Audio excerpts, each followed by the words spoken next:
سبق لپاره راځي چې تعلیم حاصل کړي. ته څه جوړول غواړې بس ته په مستقبل کې څه جوړ شي؟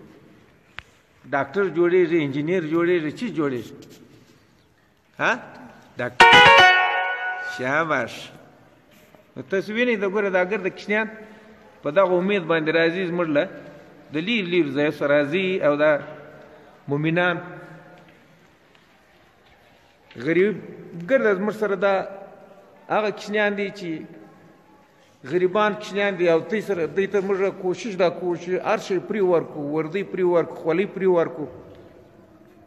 دا داروخان صاحب موږ سره دوی آنلاین دي او بلیک بورډ باندې لګیا دي. دا کوچنیانو ته دا کلمې وښیي. دی خپله معلم قرآن دی، تاسو وینئ پر بلیک بورډ باندې. بیا دا کوچنیانو ته وایي. نو داروخان صاحب خوا دی په خپل بلیک بورډ باندې چې دی پر فارغ شي بیا به داروخان صاحب سره خبرې وکړو. نو دا زموږ کچي کلاس دی. تقریبا دلته زموږ سره 140 هلکان خالي په دا کچي کلاس کې دي.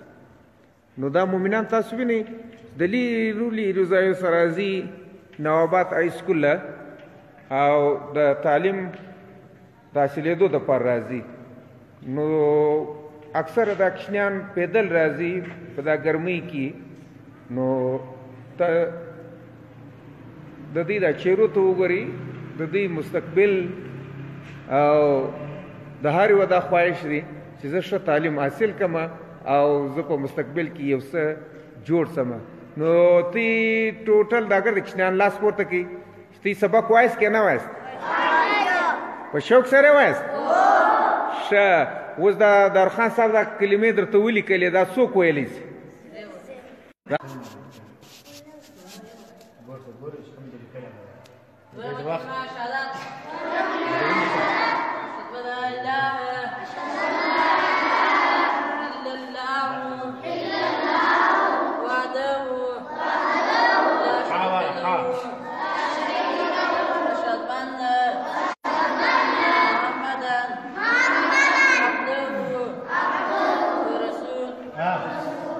شیطان بشولی حارالا غټ حبوای وحده غلط شدی وحده غلط وحده لا شريك له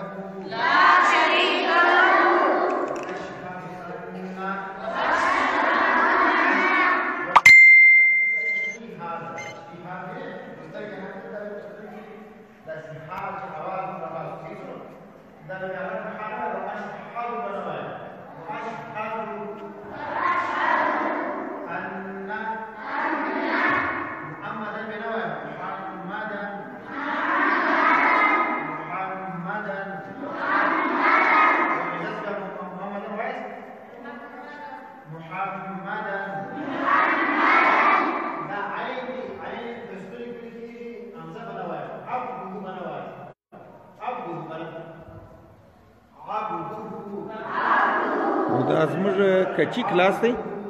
دا وخت داروخان معلم قرآن کوچنیانو ته کلمې ورښیي.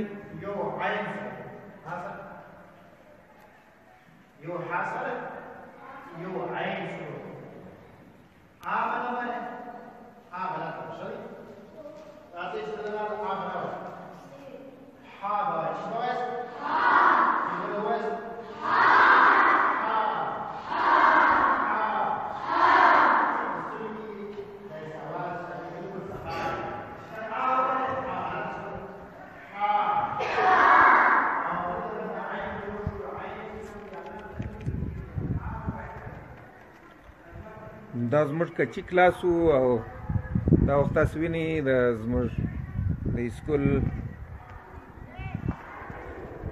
دا وخت سټوډنټ ډریل پیریډ دی، فوټبال کوي.